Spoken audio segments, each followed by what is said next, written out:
I am from Karnataka, Hubli.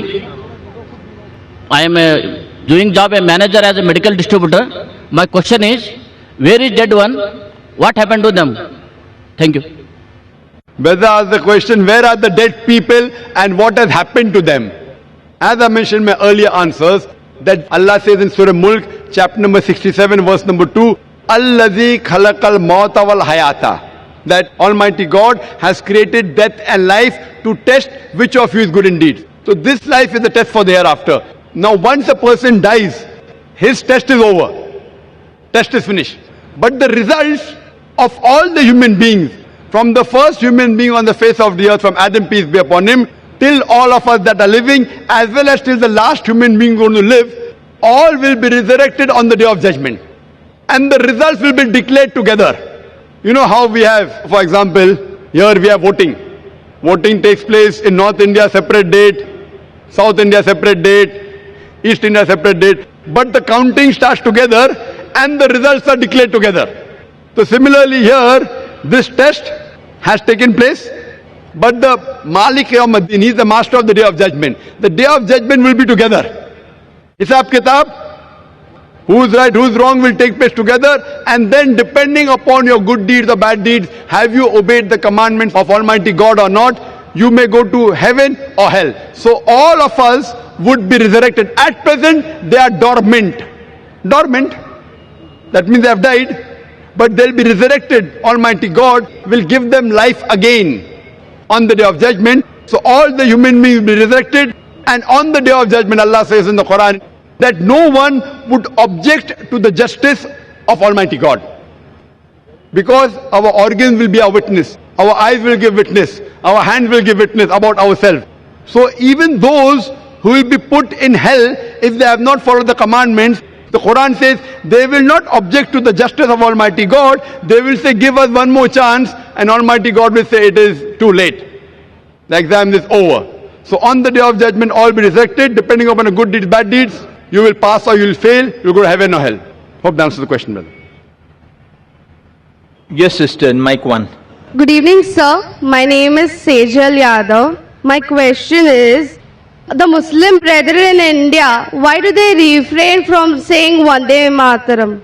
And what is the reason? I mean, Vande Mataram is a thing which symbolizes Indian nationalists and doesn't have a religious identity. Sister, yesterday you were there in the program? No, sir.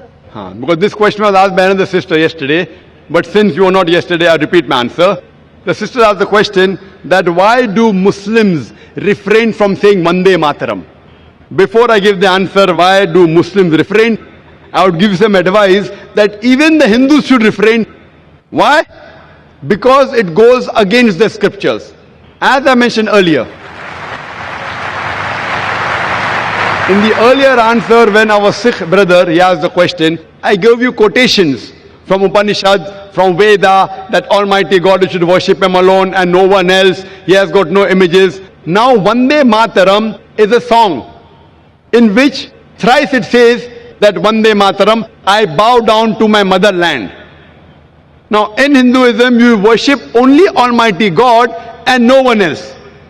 God is the creator of this country also. Fine? So it goes against your scriptures. And Hinduism is against idol worship. Hinduism says you bow down only to Almighty God and no one else. You worship Him alone, no one else. So besides Muslim, first I would like to say, it goes against the Hindu scriptures. You ask any Hindu scholar, if you ask a layman or a laywoman who's unaware of the Hindu scriptures, they may not know it goes against. Coming to nationality, I'll tell you afterwards. As far as Muslims are concerned, again this verse, Vande Mataram, it goes even against the Quran. Because in Islam, we worship only Almighty God and no one else. And this country, India, we Muslims, we love the country, we respect the country.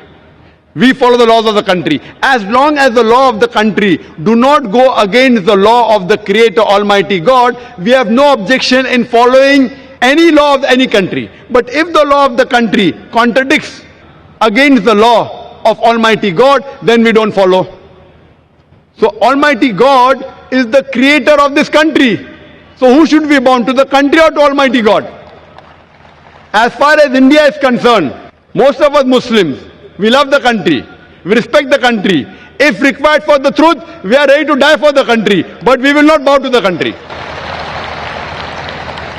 Why? Because it goes against the law of the creator. Similarly, no Saudi should bow to Saudi Arabia also. Don't think this is only by Indian Muslims. In Saudi Arabia, a Saudi will never bow down to Saudi Arabia. In Pakistan, a Pakistani Muslim will never bow down to Pakistan. It is not a special law for India because Saudi Arabia is not superior than Allah subhanahu wa ta'ala. Pakistan, the name may be Pak, but it is not superior to Allah subhanahu wa ta'ala. So this law is the same. And the concept is that we too love the country. But if it contradicts, for example, in Islam, we consider after Allah and the Messenger, in this world, the person who we respect maximum is our mother. Our mother bore us in a womb for 9 months. We love her. We respect her. We're ready to die for her. But we can't bow down to her also. When I cannot bow down to my biological mother, where is the question of me to bow down to this land? Why? Because neither my biological mother, neither this land of mine is superior to the Creator. Furthermore, there are 12 lines in the Vande Mataram. 3 is Vande Mataram, which is against Quran and Hadith. Similarly, there are attributes given to Almighty God about Durga, about Lakshmi, about wealth, etc., which contradicts against the concept of Islam. So because it goes against, it is belittling God. So I will not belittle my Creator just for this country. But I love the country. That does not mean that I do not love the country. And this song was written by whom? It was written by Bankim Chakrabarty. For what? It was a political move. And now a few years back, they want to create a century and they don't even know the date when it is written down. It is more for political motives that the Indian politicians want to make a thing. But these Hindu Indian politicians don't know that they are going against their own Veda by making a political issue. Hope that answers the question. Thank you, sir. We'll allow 2 questions at that mic because in the last round it was just being set up. Yes, sister. 2 questions from that mic. First one sister, the sister after that can ask the second.